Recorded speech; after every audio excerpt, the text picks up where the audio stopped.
universally acknowledged that people have been dealing with their periods for thousands of years. From the reed tampons of the ancient Egyptians, to the 18th century aprons, to the modern day menstrual cup, we found ingenious ways to cope with our menstrual flow. Hey chickadees, welcome to a new video. I've been wanting to do this video for quite a while, ever since Carolina released her video about periods in the Victorian era a few years ago, and then Abby Cox releasing her video testing out an 18th century period apron a few months ago. It really inspired me to try out this video. Abby went through some 18th century primary resources on the menstrual cycle, and in the time between then and the era that I'm looking at specifically, some things had changed, but the kind of resources and articles on the subject were still written from a very biased and medical standpoint. So it really didn't give a sense of what a normal person would wear or use, or how they would cope with their monthly cycle. Then in the 1880s, with the advances of the printing press and the rise of advertisements, we finally get a glimpse of the actual wear and the tools used during this time. And a lot of the time it consisted of a belt with a front and back strap that you would then clip some linen onto, and it sometimes also had straps at the side to hold your stockings up. For the belt I'm going to recreate today, I'm only going to do the strap at the front and the back. I'm not going to have a strap to keep my stockings up. So this will be another little experiment, because I like doing experiments on my channel. My last one was, can I cycle in a corset? Spoiler alert, I can. So yeah, we're going to do another little experiment, because I also need to use my degree. And so, like good little scientists, we have to have an aim. The aim for this experiment or study is to find out what it was like to wear one of these sanitary belts. For my method, I will make a belt based on this example here. This is an actual advertisement from the era. I won't be using linen or anything. I will actually be using a modern reusable pad. I do have a video over on my personal channel, which I'll link, which tells you a bit more about using these and what I like and I don't like about them. I have a few different brands. This one is from a brand called On Your Flow. It has no wings because I use this to cycle in, and having no wings or poppers just makes it that bit more comfortable. These have 2 layers of cotton microfiber fleece, and then a backing. They offer a backing of either polyester fleece or wool. These ones are wool. I will only be wearing the belt during the day. I'd be too worried about it coming undone during the night, and just, you know, things going a bit wrong. So now that I've laid out our methodology, I will hand you over to Studio Beth. This is my Swiss waist pattern that I started with. I basically just shortened a bit, took off these points here, so now it looks like this. And I've changed the cut on the fold from the front to go on the back. So I cut 2 of these out and then stitched them together. So I cut 2 of these out of some leftover cotton I had from a bag making project, and then just stitched them together at the tops and one of the sides, inserting the elastic at the same time. And this is how it looks all put together with some elastic. This was kind of the narrowest I had without being the really thin stuff everyone is using for masks, because that would be uncomfortable. But I really like how it looks. It's just, I like the swooping lines. I'm very much about swooping lines. So yeah, this is just how it looks. So it's got elastic at the centre back as well, and I've just finished the ends with a bit of ribbon and then done a buttonhole. So I will attach some buttons to my pads, and yeah, that can do that. The advert does say that they are adjustable, so I'm guessing they probably had the adjusters on these bits, but I don't actually have any in my stash at the moment, so I just kind of guesstimated how long these would be. I put this on, these were really long, and I kind of know where the top and the back go to on me, so I just cut them to that length. And then it is closed with hooks and eyes, which I have sewn on terribly because I have never been able to get the hang of hooks and eyes. I don't know why. Let me know down below if you are like me, but I am definitely a button or a snap person. I can't do hooks and eyes. I don't know why. So yeah, so that's how it looks, and I really like the look of it.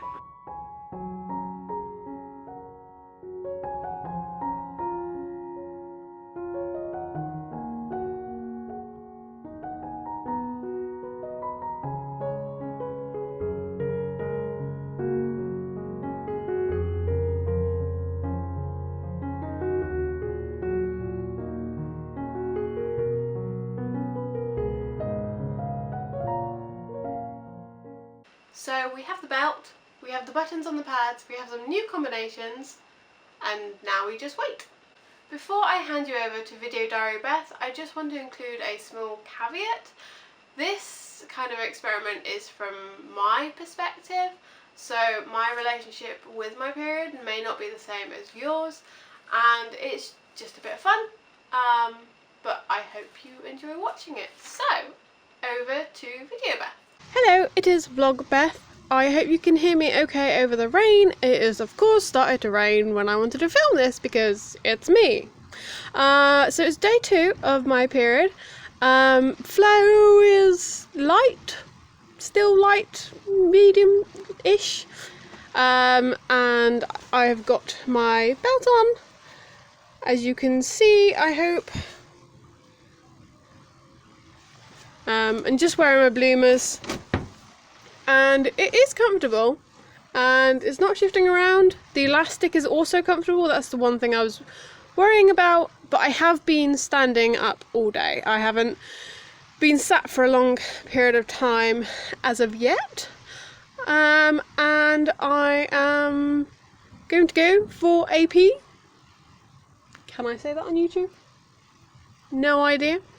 I'm just about to go to the loo, so I thought I would, update you guys on how it is. So this is the bathroom. It's very echoey, and you are going to be pointed towards the door, if I can set you up. This is the strangest video I have ever filmed, and I can't get my bloomers undone. Oh no! I have pre-thought about this. The one thing that you don't want is to be in a rush with this kind of thing. But, I mean, you could always, if you had adjusters on the elastic, you could always, undo the adjusters. Okay. Oh, bloomers unbuttoned. Now, to do this. I also probably shouldn't have done it as a front closure. Maybe a back closure would have been better. And I don't want it to either fall in the toilet or the whole thing to fall down. I can't get the other thing back. So the one thing I would say is there is definitely a knack to it. Like, split drawers came around because it was easy to go to the loo in them without, having to lift your skirts up or getting dressed or anything like that. And then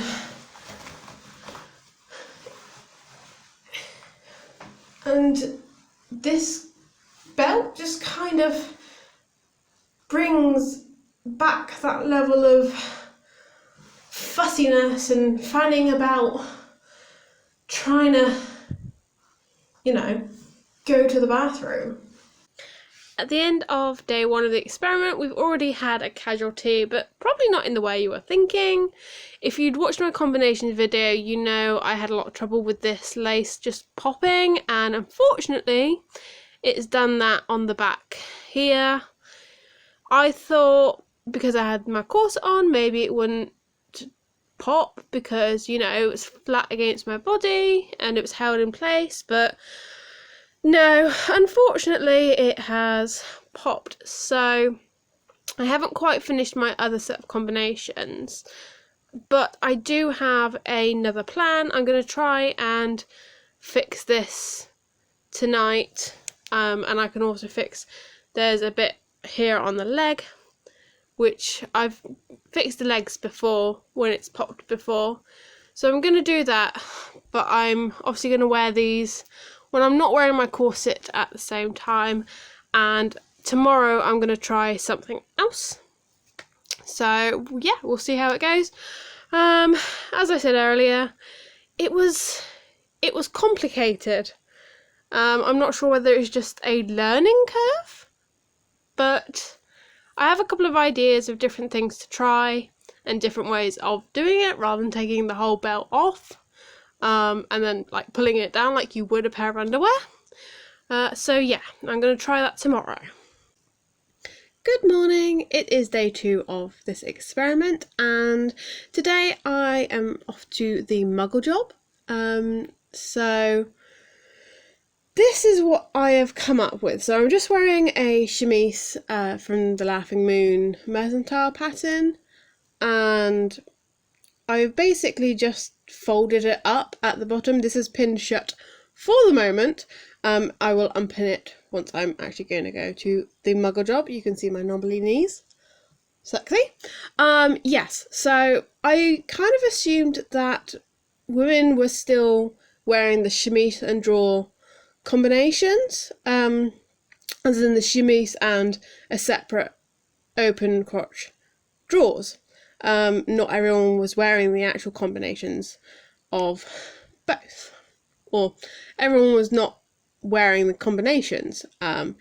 People were still wearing the separate garments. So I've put on my chemise and I've basically just folded up or rolled up the bottom, and I've folded it rather than just scrunching it, because I'm sure throughout the day if I scrunched it it's just gonna travel back down, and that's what's happening at the back. I'm not going to turn around and show you that. It also means I have to wear one of my long walking skirts to the Muggle Job because I am not comfortable wearing one of my shorter ones because we have a lot of stairs, and even if I did take the elevator, I just wouldn't feel comfortable. So I get to wear one of my longer skirts in the Muggle Job. It's a Sunday, so no one's going to be in, really. I'm pretty sure it's going to be quite quiet, although famous last words. But yeah, I just wanted to show you the actual undergarments because I never showed you them yesterday because I was already dressed in at the studio. So we've gone with the chemise technique because I haven't quite finished fixing my original combinations and I haven't finished the second pair of combinations. So we'll see how this works and I'll update you later. So what did we learn from our experiment? Well, there is certainly a learning curve. This is quite common when you're using a new product anyway. You kind of have to get used to it, especially if it's something different to what you've been using before. So you've gone from like pads to a menstrual cup. There is always a little bit of a learning curve. But once you add in combinations and a corset, it gets a tad tricky. There seem to be 2 different methods that I used and I tried. I will term these the drop and the pull. So the drop involves treating it a bit like modern underwear.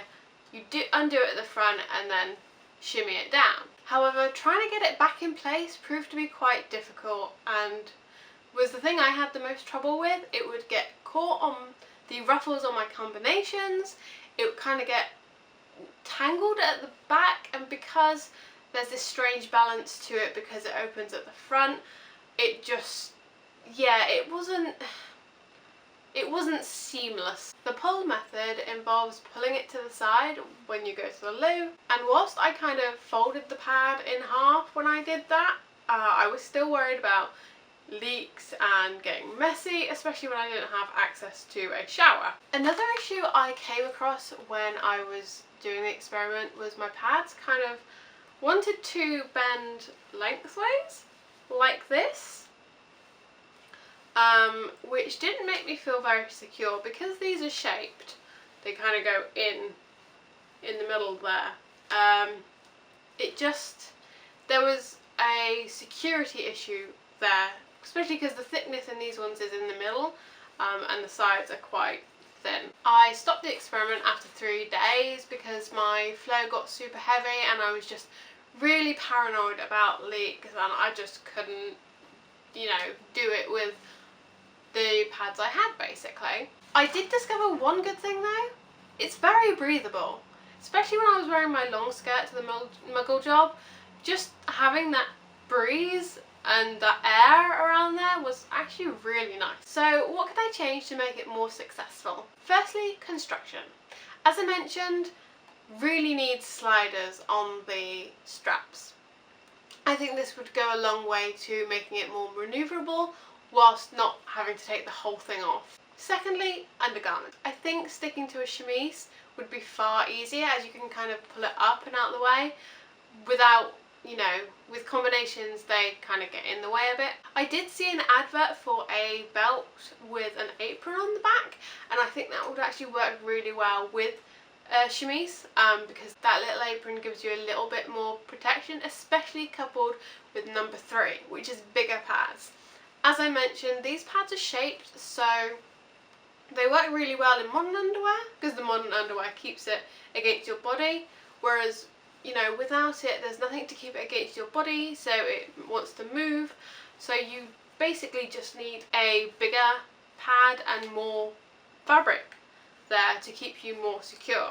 And I would also add clips to the end of the straps rather than buttons. I couldn't clip onto these pads because they were too thick, so I had to add buttons. I did think about it as I was sewing the buttons on, but then I tried and it just wouldn't go. Whilst the bigger pads would provide more coverage and more security, it again brings up the issue of how you would actually go to the loo, because I don't know, even if you had the sliders to make it more manoeuvrable, now that you've got more fabric down there, whether it would, you know, the problem would just come back that you couldn't move it all out of the way. So this definitely requires more experimenting and kind of more fiddling. But either way, I hope you enjoyed watching and had a little laugh at my foray into historical period products. Everything I have mentioned will be in the down bar below. Whilst you're down there, if you want to like, comment and subscribe, that would be really helpful. If you want to support me further, why not donate to my coffee? Remember to be kind to yourself and compassionate to others, and I will see you all in the next video. Bye.